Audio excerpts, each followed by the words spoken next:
Hey Brian, do you know anyone that was once a teenage fundamentalist? Oh, Troy, you know that I was, because you and I have a podcast called I Was a Teenage Fundamentalist. I did know that. But you know what I find myself asking these days? No, I don't, but I think you're going to tell me. What about all those things that church gave us definite answers for? What are we supposed to think about all those things now? Well, funnily enough, that's what we're doing for Season 5 of I Was a Teenage Fundamentalist. Ooh, Brian, I sense the Lord at work here. He works in mysterious ways. And we are going to unpack these things. We're going to find out what we do think about them now. So tune in to Season 5 of I Was a Teenage Fundamentalist, the official podcast for the Azusa Street Revival. I'm not quite sure that's true, but it is available wherever you get your podcasts.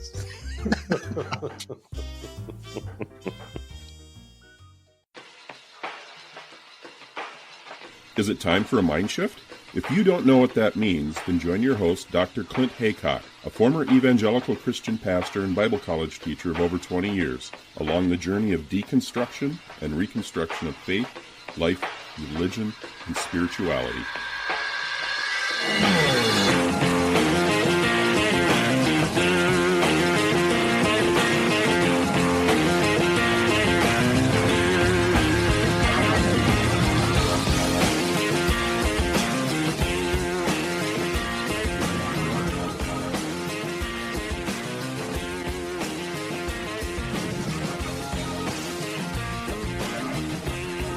I'm talking today with Jonathan Davis. We met, I think it was on a Facebook podcast forum, wasn't it, Jonathan? And I resonated right away because you said you were a former pastor, former seminary professor, former sort of ex-evangelical. I thought, I've got to talk to this guy. So welcome, Jonathan, to Mindshift Podcast.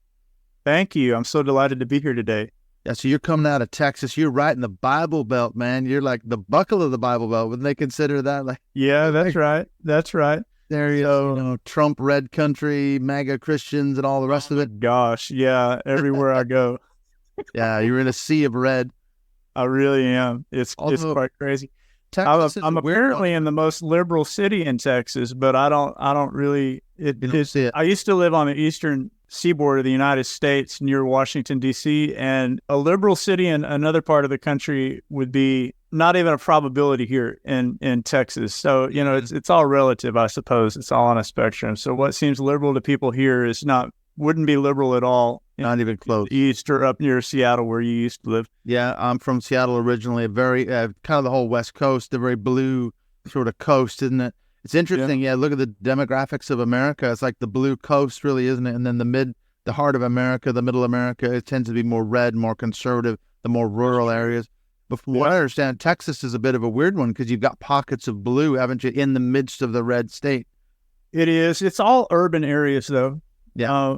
And so the urban centers really throughout the country tend to be more in that blue category, and the rural communities almost 100% are in the deep red category. That's the way it was. I lived in Portland for a long time when I was going to Bible college and seminary, and what we noticed about the state of Oregon, it's a similar kind of a demographic because the Tri-County area around Portland, whereas about 75% of the state's population live, that's pretty blue. But yet the rest of the state is predominantly more conservative, the more rural area. So it seems to be a thing, isn't it, state to state? Yeah.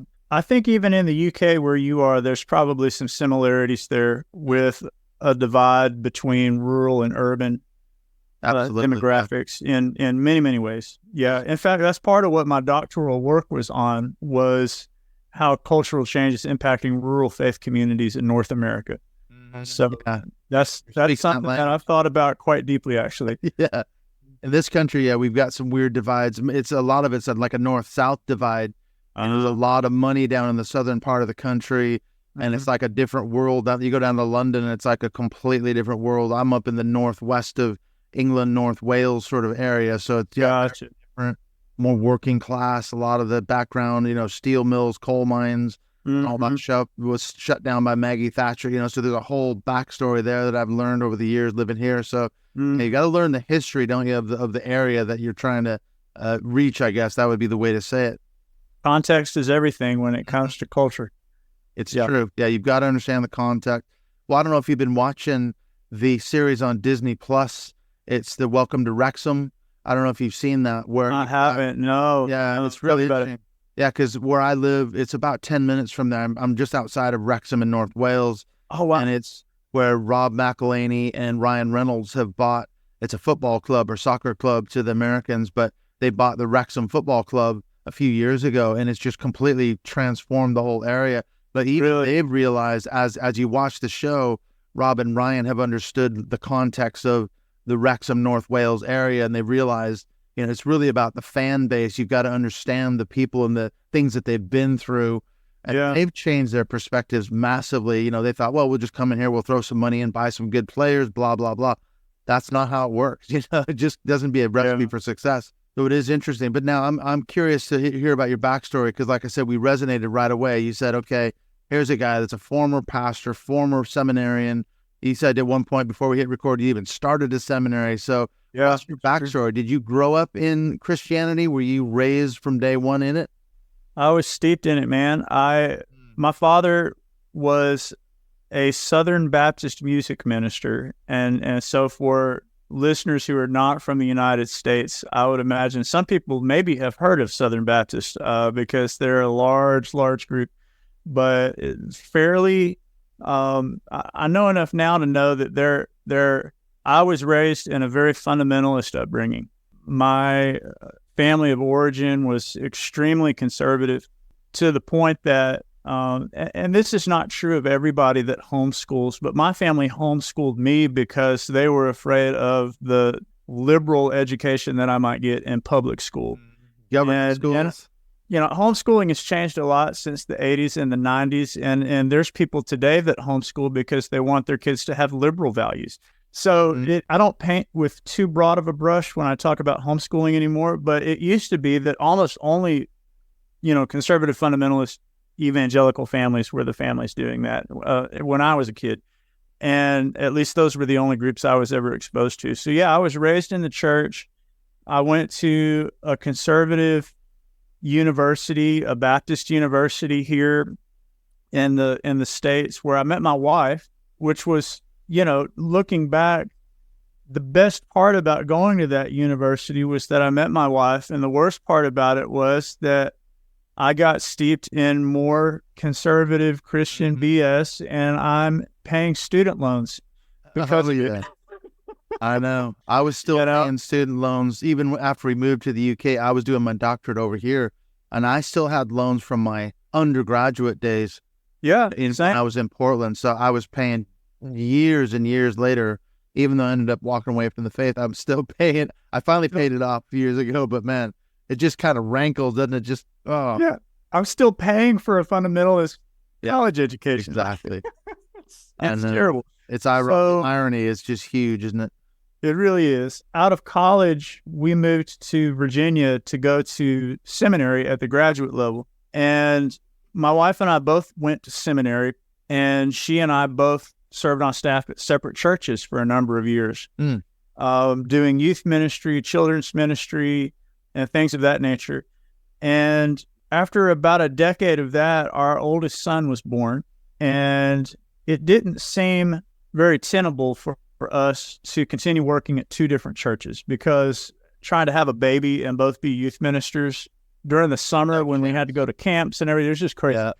And so I began to think about becoming a pastor at that point, because the schedule was more normal, frankly.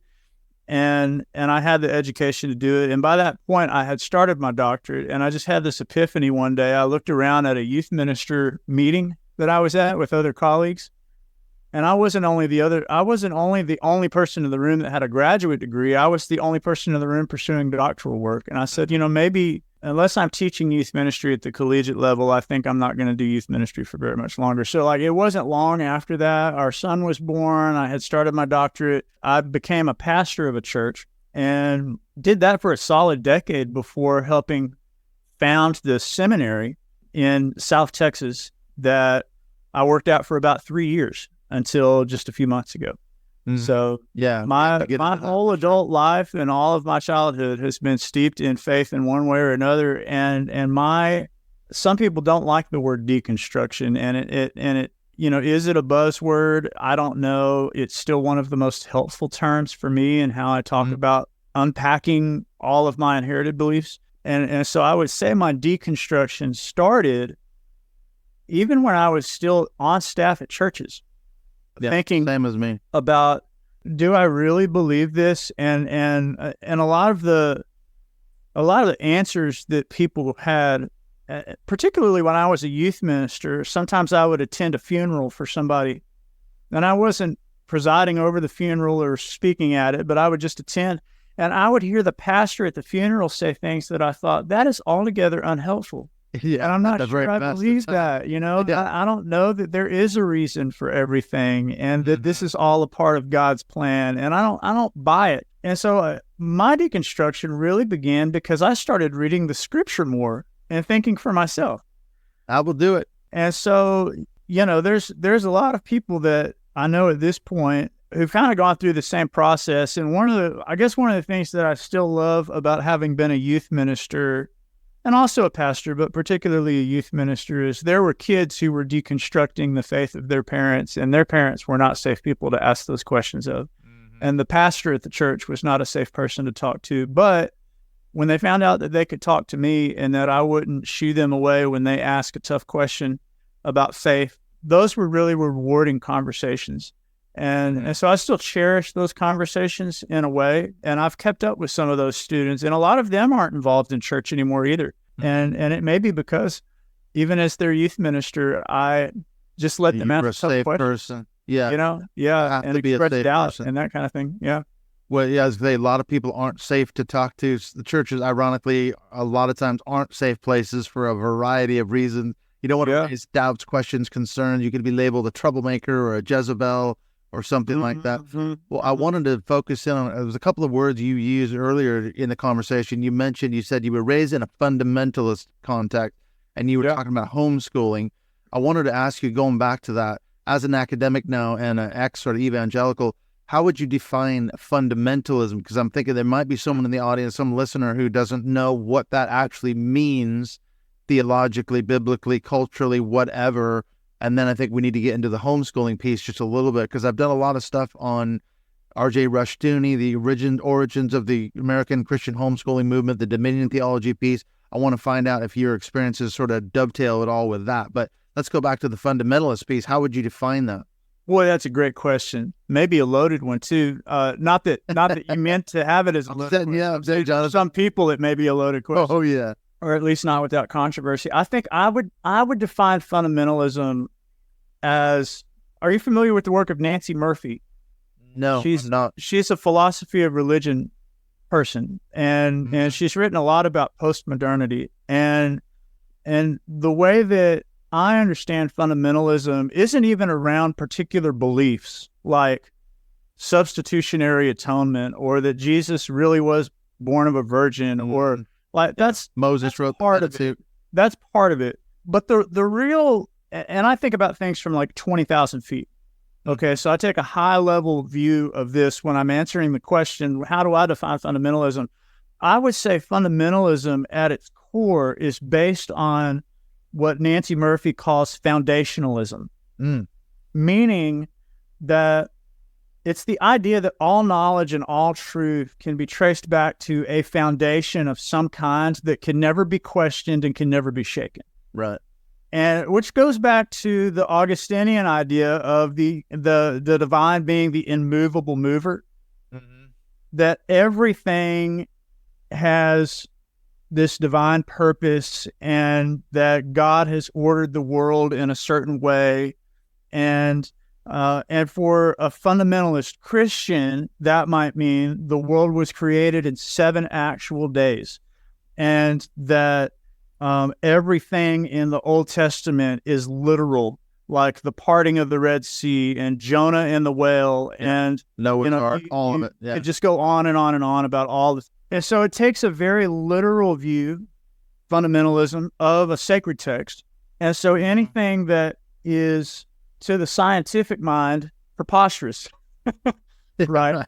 Never put it bluntly, questioned as a miracle, or as an act of God or something of that nature. So all of the plagues in Egypt and you could just go through every book in the Old Testament almost, and there's some fantastic story that really, at this point, I would call, and most scholars would call, mythology. Yeah.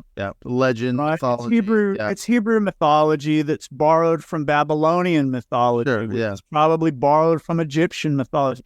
And if you look at comparative religion, you can trace that back to some of its roots in the Semitic languages and tribes. But so fundamentalism for me, I don't know if I've still answered the question or not. It has to do with a view of the world and a view of Scripture that ultimately there are certain truths that can never be questioned.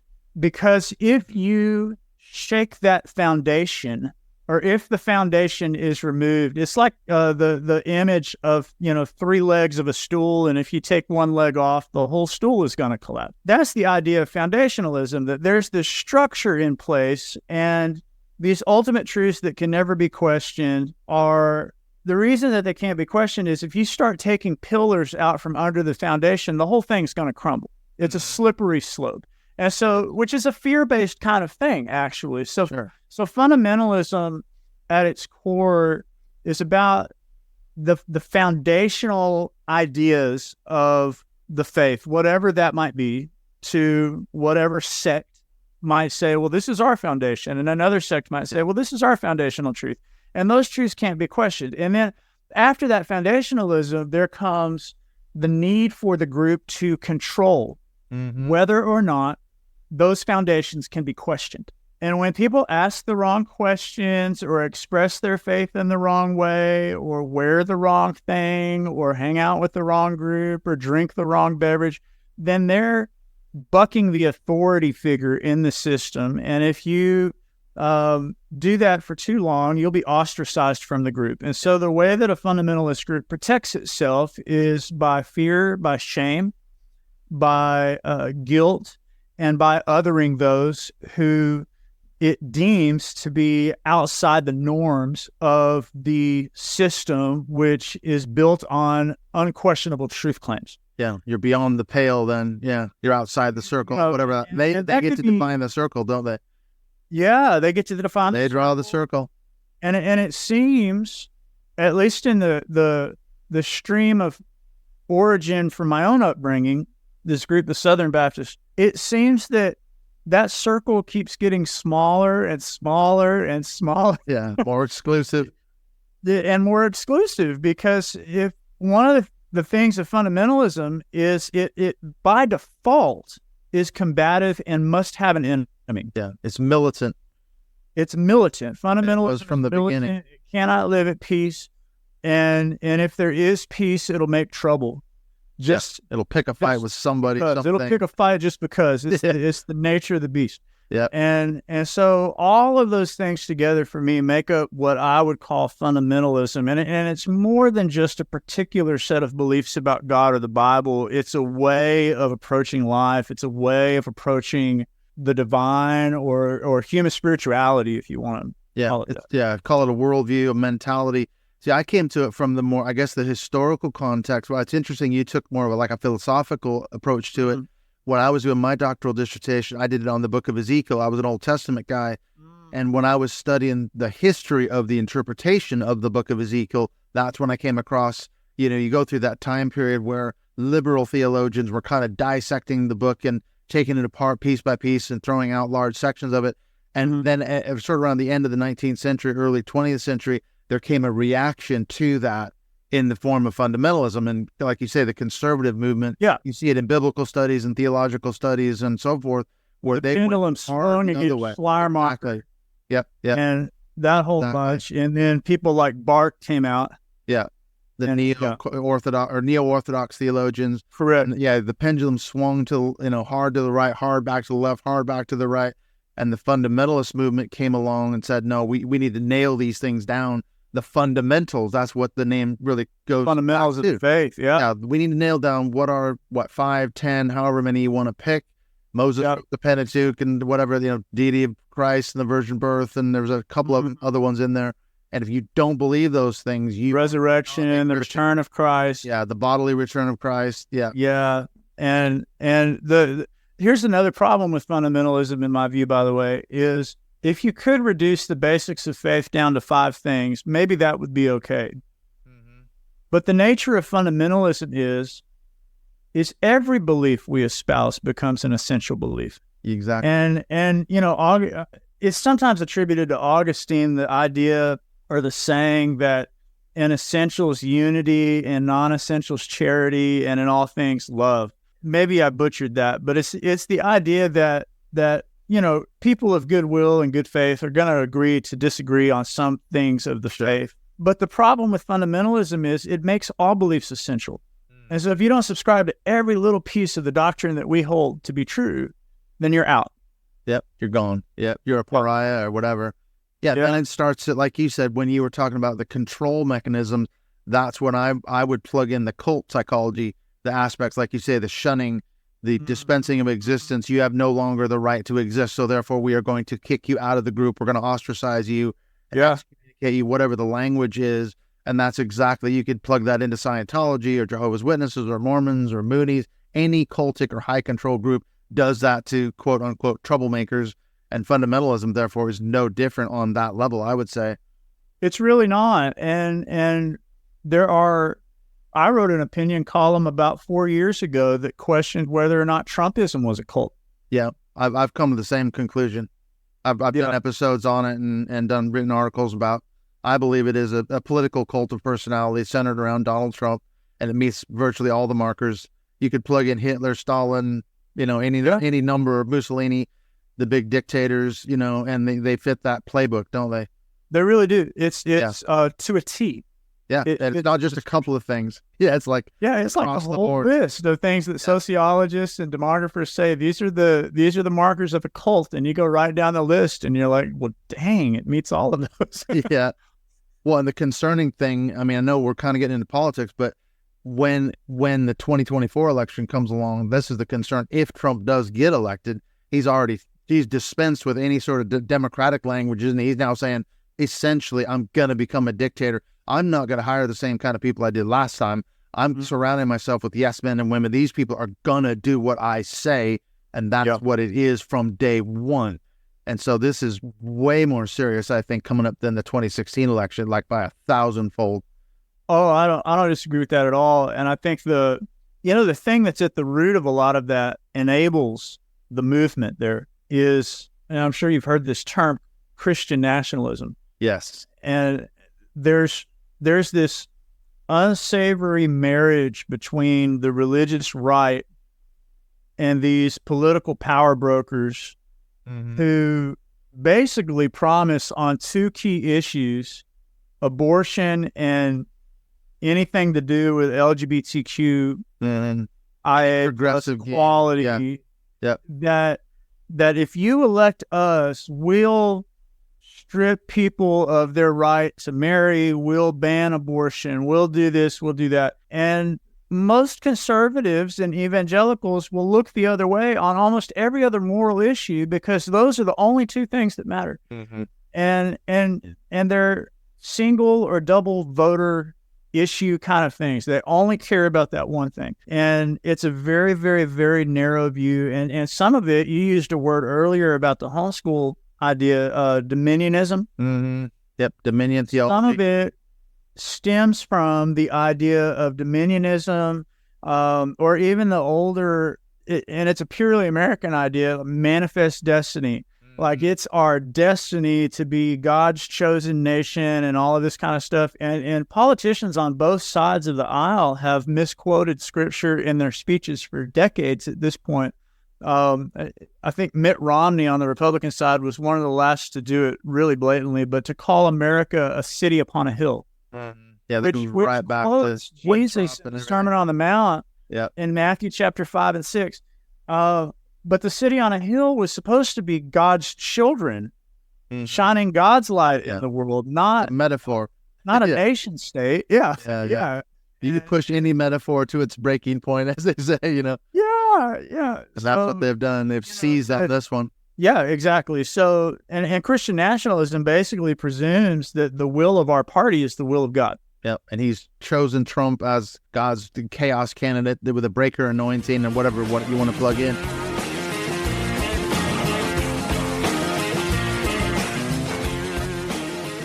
In the second half of this conversation with Jonathan Davis, which returns in just a few minutes, we're going to get into this issue of homeschooling. I want to circle back around, and we get then into, of course, the dominion theology piece, what's going on in the Christian right. So there's a lot more coming in the second half with Jonathan. Just wanted to mention a couple things. What's coming up here in the next few episodes on Mindship Podcast, we've got Jenny Cohn. We're going to be talking about Project 2025. I don't know if you caught the Patreon-only episode I released just the other day on Project 2025. It's about an hour-long episode. It's an exhaustive, deep dive exposing what is actually going on and who are the players behind it. And if you don't know what Project 2025 is and what's going on there, you owe it to yourself to go into that and find out what is going on with Project 2025. And this is something that Jenny Cohn and I get into in great detail. She spent a lot of time researching this for the Bucks County Beacon. And so we're going to get into Project 2025. And then after that, we need to catch up on some of the episodes I recorded a long time ago. We've got Sarah McCammon, followed by a very good friend of mine, Dean Crosets. He's been on the show before. We have a catch up. It's been several years since I talked to Dean. So that's just a really fascinating conversation, just talking about life, especially life without God, as going forward. And then when I get to them, I've got some other episodes. I had a really good conversation with Marissa Hackett, who grew up in a right-wing cult. But before that, we're going to release an episode with some friends I've just met, Carrie Jo and Anna from the Heretical Hippies podcast. And we had a fantastic conversation. In fact, we did a crossover episode. So when that drops, I think early May is when it's coming out. You're going to have to go over to their platform to catch the second half of the crossover episode. And also, Anna and Carrie Jo are going to be my guest for the May Mindshift Zoom call. And that is going to be the 26th of May. So you'll get a chance to meet up with Anna and Carrie Jo of the Heretical Hippies. Now, there's a couple of news items. I said the Mindship Zoom call, but actually the name of this podcast is changing. So by the time the episode with Jenny Cohn comes out, I think all the pieces will be in place. So be warned, it will no longer be called Mindship Podcast, but I'm not going to change the channel, the feed on Apple Podcasts or Spotify or any of the other things. So you won't lose your subscriptions. But I've decided there's just too many shows called Mindship Podcasts out there. There must be dozens of them. There's everything from education podcasts. There's Christian pastors going out there. Other ex-evangelicals like me doing the Mindship Podcast. I've just decided I've had enough of a generic name. So I'm going to be changing the name. So when the episode, as I say, with Jenny Cohn comes out shortly, look for that name change. Now, we've got another piece of news too, and that is, I've mentioned this before, I'm working with my good friend Tim Sledge, editing my book. We're working through chapter by chapter on the final edits. Hopefully when that is done within a month or two, I'm hoping, as I say, this book will finally be released, and I'm going to be doing a standalone episode, just reading the first chapter so you can get an idea of what the book is about. And hopefully you'll want to go out and buy it and read it. And I'm going to be doing some podcasts with some other shows to promote the book. So I'm really looking forward to getting this out there. I'm excited about this. I've had a great time writing it and editing it, even though it's been a lot of hard work, but it is nearly there. It's getting so close. I can almost taste it now. And then one last thing, I mentioned that I released a Patreon-only episode the other day on Project 2025. There's a lot more Patreon-exclusive episodes that I've done that are only available on that site. So if you want access to some of the other work I've done, you can help support this show financially, and that will give you access not only to all the exclusive content that's sitting on Patreon, but you also get added into our closed Mindship Podcast Facebook group. And then speaking of Mindship Zoom calls, we've got one coming up on the 28th of April, and that is with returning guest Ren Story. Her episode just came out not too long ago. So here's a chance for you to meet up with Ren. She's an absolutely fascinating woman. This is a chance to spend an hour with a returning guest. So these are all benefits that you get for supporting the show on Patreon. All right, let's get on back into the second half of this conversation with Jonathan Davis. We're going to look at homeschooling, Christian politics, the Christian right, and a whole lot more as we continue this issue of what does it mean to be deconstructing, unpacking your inherited beliefs.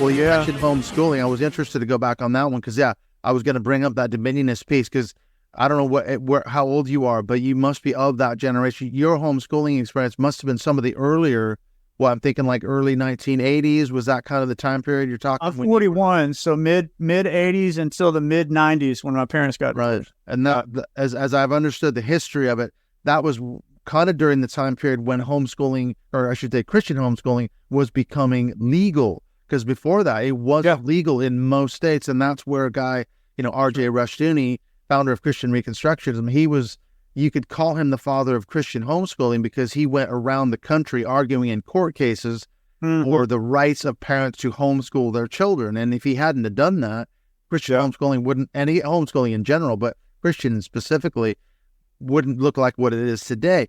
But his whole piece was, I'm sure you've studied Rushdoony, but as I understand him, enough Christians will eventually homeschool and Christian day school whereby we will take dominion. There would just be so many of us. So you must have been part of that. Did you encounter any of that language when you were going through the homeschool system? I did in certain ways, but the folks at the top of that movement had a very crafty way of making it subtle. Right. Yeah, that's the key. And it was subtle in the curriculum that they sold to homeschool families. And it was subtle in the events and conferences that they would plan. And it was subtle, but it wasn't, like if you knew where to find it. So you weren't reading in an evangelical, at an evangelical conference, it would be nothing for the speaker on the stage in front of 1,000 teenagers to say, we're going to take the world for Christ. Well, when you think about that language, what are they saying, right? And everybody in the sanctuary or the stadium where somebody utters that sentence, we're going to take the world from Christ, is going to go, yeah, we're going to do that. A cheer. But they're teenagers and they don't have any idea what it means.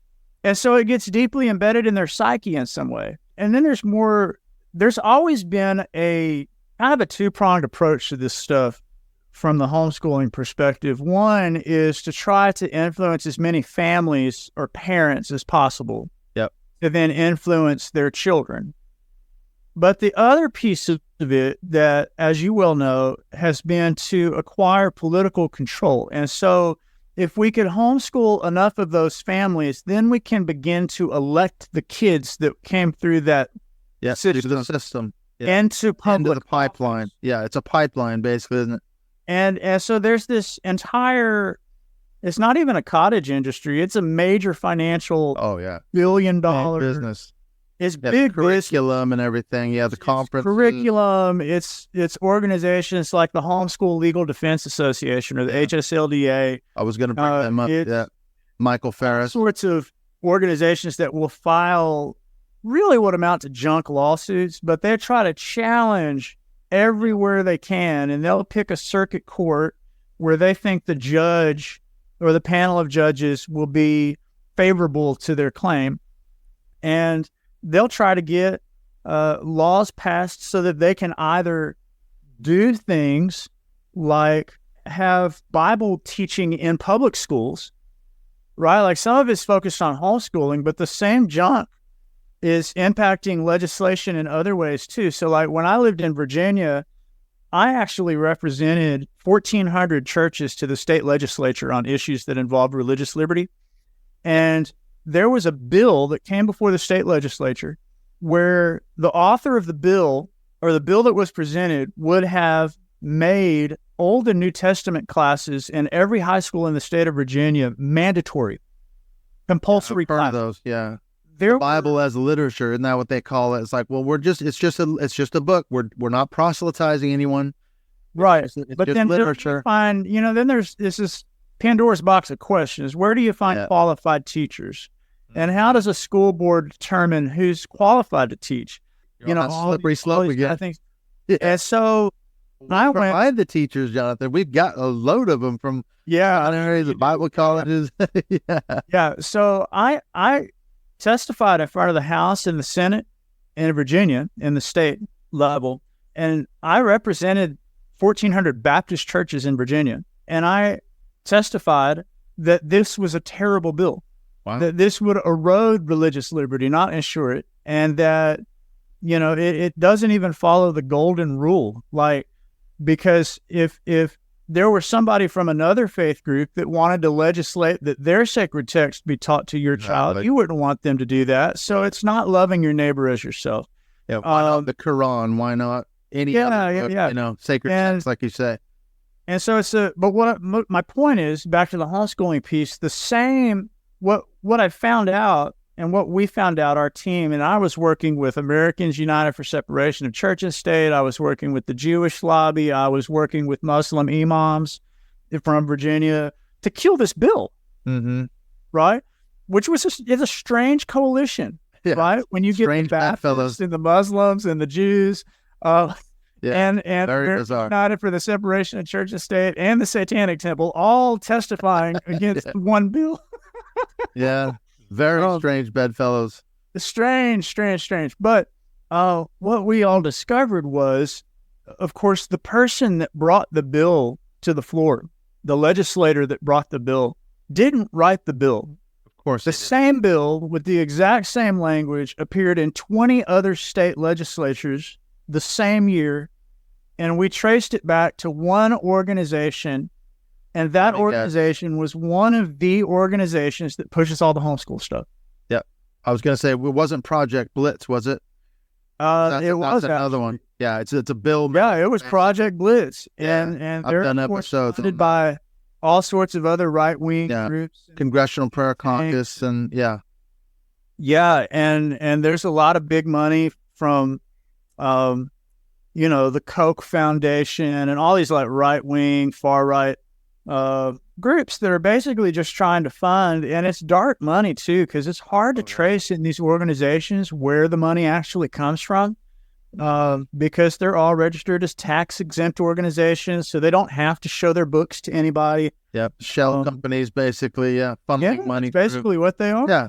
But you've got, like you said, big players, guys like the Greens who own Hobby Lobby, the Ulines, the Kochs. I mean, there's some major, the DeVos family that own, or what are they? What's the cult? I can't remember the name of the Amway. That's right. They own Amway, that's sort of thing. They funnel millions, tens of millions, hundreds of millions. We don't know how much money into these Christian right organizations. Yeah, I've talked. And DeVos, your listeners may or may not remember, DeVos was Trump's Secretary of Education. Yep, she was. So, that was not unintentional. He was trying to throw the base some red meat.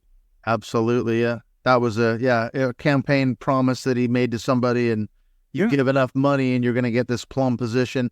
And ironically, she was trying to basically destroy the whole public school system, school vouchers, charter schools. Very much so. Schools. And that's part of that agenda, I think. And that's where Rushdoony, going back to Rushdoony, his language was government schools. I don't know if you heard that growing up as a kid. You don't want to send your kid to a government school, a public school. They're trying to destroy that system. Or the other option is they're trying to Christianize it, because that's another movement I've seen, is where they'll say, okay, look, we can't destroy this school. We're not here to destroy it, but we're going to Christianize it. Yeah. We'll have Christian teachers. We'll have Christian administrators. We'll have a Christian principal. We'll have a Christian school board over that government school, to the point where it will effectively become Christianized. It'll be a Christian school. We're going to sanctify it and take that school for Christ. Back to your language. Well, and that's part of the dominionist plan, isn't it? To take over the 7 mountains. The 7 mountains, right? Education. And one of them is education. And the real fight, or the strategy for these groups now, and you'll seen this the last several years, has come down to just what you said a minute ago. It's the school board level. Because school boards are elected. And so the one place, or the easiest place that they can have influence, if you can't pass junk bills in the state legislature, elect loons to be school board members, right? And get people who are of a like mind to serve on that school board. And then they can pass things on a local level. And we'll fund their school board campaigns. If the school board passes a law that's Christianizing the local school or something like that, then we will, if that school board gets sued by the state or something, or even by the federal government, we'll fund the legal fees for the school board. Yeah. Because we elected those people to do just that, right? And so they've got this whole system in place where they will guarantee legal backing. Yeah. for people to set these policies in place that try to do all that stuff in schools. Well, yeah, I was just going to say, you mentioned earlier Homeschool Legal Defense Association. I was talking recently with a good friend of mine, Peter Montgomery. He works for the Right Wing Watch, and I have him on a couple times a year. And I'm like, okay, Peter, I need to pick your brains. What's the Christian right doing? And we mentioned Michael Ferris, who, of course, was the co-founder of the HSLDA. I think back in 1983 it was. That's right. And he's the guy that became then the president or the CEO, I guess it was, of the ADF, the Alliance Defending Freedom, which is the biggest Christian legal powerhouse in America. So they're the ones who wrote the laws for that ultimately overturned Roe versus Wade, didn't they? But here's a guy. He founded the Patrick Henry College in Virginia, which was a pipeline, as you were saying earlier, for homeschool kids to get a high-quality university degree and also funnel them into the political sector. A lot of them were, the students of Patrick Henry were interns during the Trump era, and even still they are now. They become legislative aides Exactly. So they're funneling them into the political system, and by that means they are taking dominion as they see it, I think, through the political strategies as well as the education piece. Yeah, that's exactly right. You know, what's interesting is, you know, that phrase that you used a minute ago, the don't send your kids to a government school. Mm-hmm. Yeah. What's interesting is conservatives will bash government when it makes a good boogeyman. Mm-hmm. But conservatives love government because military spending never gets cut. That's right. I was going to say. Yeah. I mean, there's plenty about government that conservatives love. They love to use government to pass laws that bludgeon other people, right? They don't have any problem with tax dollars being used to implement shady backroom deals that are made with these far-right organizations. They're happy to use government as long as it serves their purpose, right? Mm-hmm. But if it doesn't ensure that everybody's going to get a good fundamentalist education, then government's all of a sudden a boogeyman, and schools are terrible, and the IRS is inefficient, and it just on and on. Well, that was Rushdoony's whole thing, wasn't it? I don't know if you came across that, but the concept of statism, and his argument was essentially that the state has replaced God, God's rightful place as the ruler of the state, of the land. And we need to be reversing that. We need to be about reversing it. That's why it's a government school, because the religion of the government school is secular humanism. Teachers are high priests in this religion, and he just went on a tear. And you still hear that language. You're sending your kids to a government school. You're sacrificing your children to Moloch, and that language still resonates. And that's Rushdoony. You can trace that right back to the early stuff. He was very anti-public schools. But like the same people are the ones that want the words "In God We Trust" hanging in a prominent location in the office of the school, like the 10 Commandments on the courthouse and on that's like police cars. And at some point, you can't have it both ways, right? Either the government is this wicked thing to you, and it's always secular. They're pulling in two different directions at the same time, right? Like trying to Christianize the government while also saying how terrible it is. Look, you can't have your cake and eat it too. Yeah. It's very conflicted, isn't it? Yeah, then you get these people up in like the American Redout, Idaho, Washington State, Oregon, up in that area. Yeah. The Doug Wilsons and those people up there, it's a very strange mix, isn't it? Because like you said, they're anti-government, pro-public school, pro-homeschooling, and all the rest of it. And yet they're kind of founding this whole movement. When it all breaks down, which it inevitably will, you better have your guns and you better have your sort of fortress mentality, and you got to move to the Redout and get set up now and get off the grid. And, so that's a big movement in not just evangelicalism, but it seems to be big in sort of that context up there, isn't it? Doomsday prepper kind of crowds. Yeah. God, guns and Trump and everything else, Yeah. Well, where were you at? Where are you at today? That's my question. Maybe the final question. We're kind of getting ready to wrap it up. I know we're having a really wide-ranging discussion about a lot of things. Yeah, we could keep going a long ways, but I'm interested to circle back. Where would you say you're at now in terms of your sort of belief system? You said you were, I guess, an ex-evangelical. How would you describe yourself? That's a good question. I think I'm still in the discovery phase. Mm-hmm. To be completely honest, I think, not to give a cop-out answer or anything, but I'm definitely not an evangelical. I wouldn't say that I've left the Christian faith, but there's things about Christianity that do not resonate with me anymore. Like some of those, quote, fundamental beliefs, right? Like jettisoned a lot of that, yeah. A virgin birth or bodily resurrection or even substitutionary atonement, that Christ died for my sins, and that kind of thing. I totally and fully reject like masculine language about God, or like totally patriarchal language about patriarchal kind of stuff. And me and my family are part of a faith community here in the area where we live, and it's a very, very progressive faith community that I would say has some Baptist-ish roots. Still, we to give you an idea of what I mean by that, we have deacons in our church, but last year one of the people that was elected as a deacon is an agnostic. Might be a church I could be a part of. Yeah, and we regularly have LGBTQ folks in leadership at our church. So it's very several of our and to even go a step further, like several of the pastors in our church will talk openly in their sermons on Sundays, which are live streamed on YouTube, right? And so people could drop in. Well, like our community's talking openly about, is monogamy really necessary?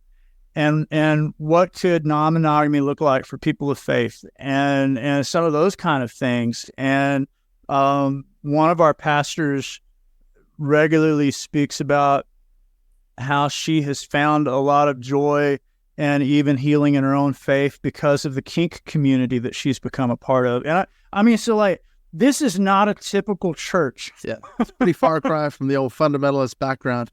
Very much. Never hear that in a fundamentalist church.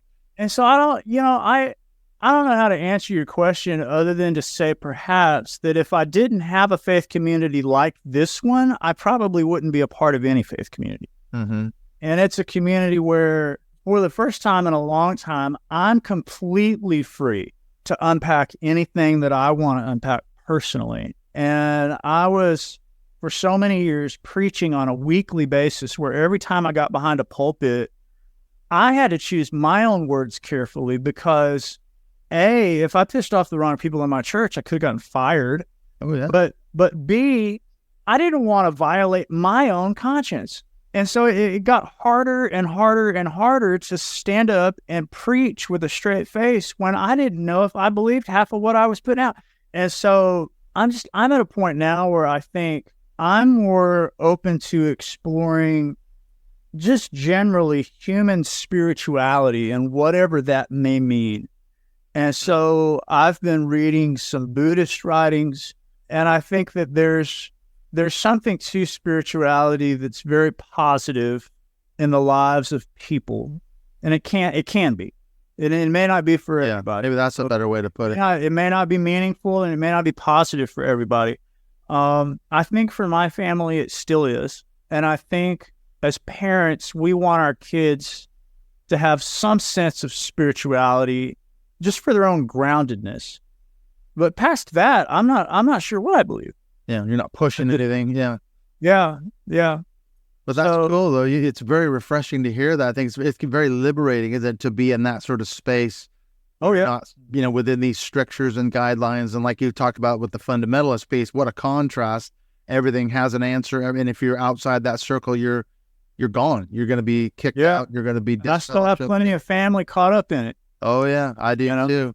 Yeah. And unfortunately, I've had to cut some relationships off with some people that are just so toxic, ironically, in their loving Christian, context. They're like the most cruel, nasty people because they see me as this cancerous contagion, that could spread or something, Yeah, they've got to save you. Virus, yeah. I'm heading straight for hell, and do not, pass go, do not collect $200 is straight there. When I die, just put me in a chute in the basement. I don't know what the hell.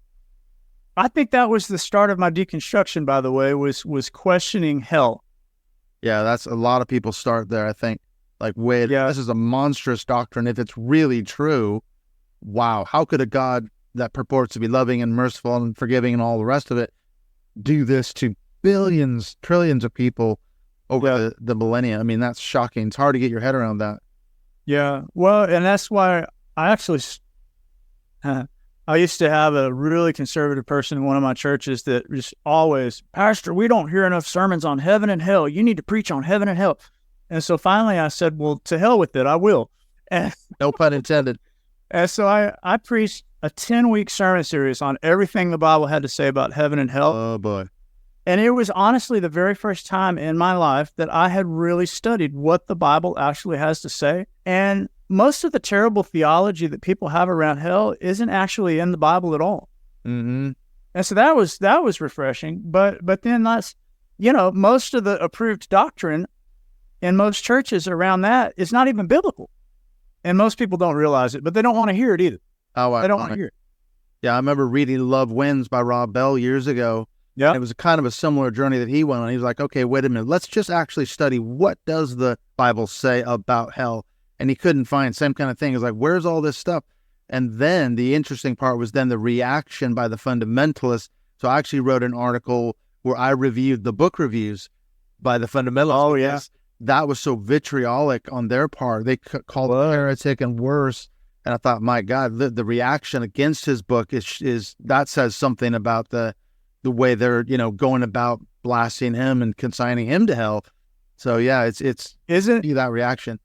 Isn't it a strong stance to take to say, where would our theology be without eternal conscious torment? Yeah. Madness. But that's a strong stance to take. Yeah, that's pretty strong.